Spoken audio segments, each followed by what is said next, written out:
From Google to Facebook to Starbucks to Tesla to Goldman Sachs, a number of CEOs across the country are criticizing the president over his executive order barring refugees from entering the United States. Netflix CEO Reed Hastings called the ban, quote, so un-American it pains us all. Worse, these actions will make America less safe through hatred and loss of allies rather than more safe.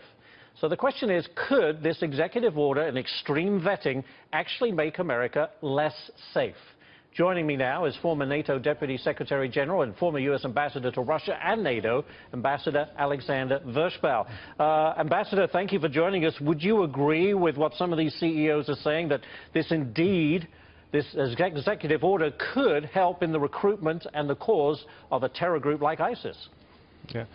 I'm afraid I do agree, because the way this was carried out, it certainly looks like a Muslim ban, and it could play into the argument by ISIS and by other radical Islamic groups that the war on terror is really a war on Islam, and that will be a great recruiting tool for ISIS. It could also inspire some misguided people in our own country to do one of these homegrown terrorist attacks as well. So I hope we can get past this as quickly as possible. The key should be focusing on individuals that pose a risk and not banning the entry of nationals from a single country en bloc. We should do it case by case, extreme vetting, more extreme if you can make it more extreme, but it should be done on an individual case by case basis. But how realistic is that when a lot of these countries are war-torn? How on earth, are you going to extremely vet someone who's probably moved around a lot in some cases, or you just have no information on this individual at all? Well, it takes sometimes months, if not years, in some cases. If you can't convince yourself that the person is safe enough to admit, you don't admit them. I mean, that's our sovereign prerogative. But to basically, on a blanket basis, ban the entry of people from whole countries, it just goes against American traditions. And as I said, I think it plays into the hands of radical Islamic terrorist groups like ISIS.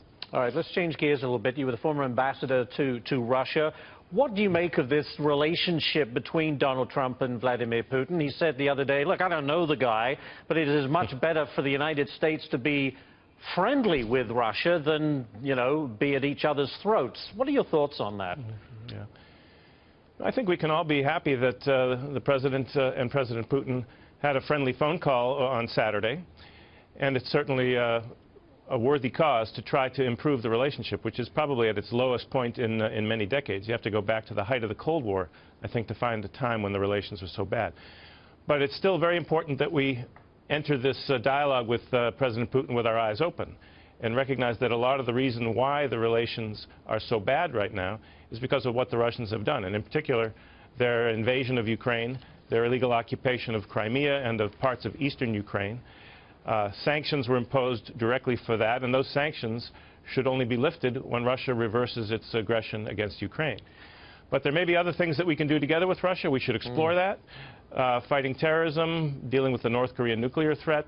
There may be a mutual interest in those areas, but we shouldn't trade a sovereign country like Ukraine for the sake of cooperation in other areas. Do you think someone like Vladimir Putin, a former Soviet spy who never takes any step without it being thought through at great length, do you think he looks to take advantage of Donald Trump? Does he see this as an opportunity? Well, I worry about that.